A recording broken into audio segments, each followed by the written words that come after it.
I left these two terms for their own video because they can trip some people up sometimes, and I want to make sure that we understand them.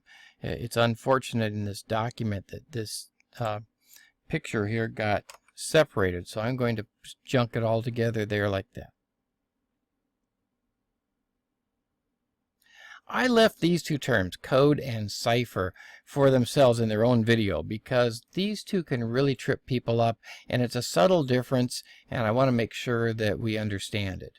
First of all, a code is a type of encryption that requires a lookup table. In other words, there is no mathematical solution to decrypting it. And a cipher is one that has a mathematical solution to decrypt it.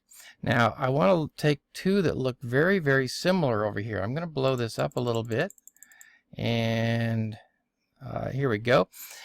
Here is a cipher and here is a code. But unless you understood the difference, you may not recognize it right away. So in the cipher, in the case of the cipher, what I've done is I've said, well, every time in my message that I've run across the letter A, I'm going to substitute it for the letter C. And when I run across a B, I'll substitute it for D, and so on. So every one of these, as you can see, if you think about it a little bit, these have all been offset by just a couple of letters. A to C, B to D, C to E, D to F, and so on.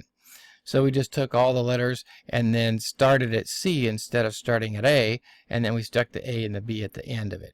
That is a cipher because it is a mathematical formula. All I have to do is number the letters, add 2 to each letter, and then read out my ciphertext based on the numbers that I get.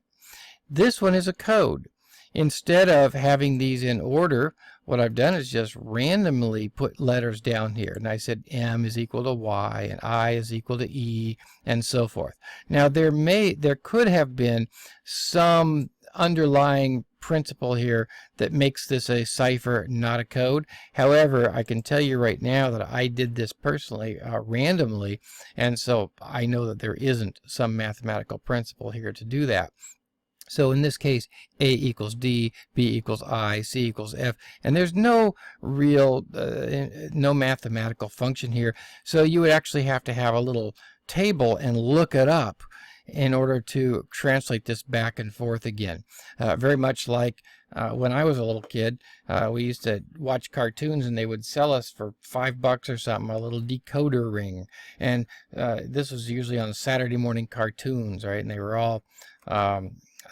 were all sponsored by the Post Company or something, a breakfast cereal company. And so they would sell you these little decoder rings that you could dial in the letters and decode the message that they would put on the screen.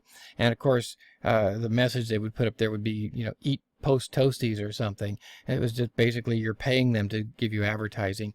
And so that's how that worked. But that was a code, not a cipher.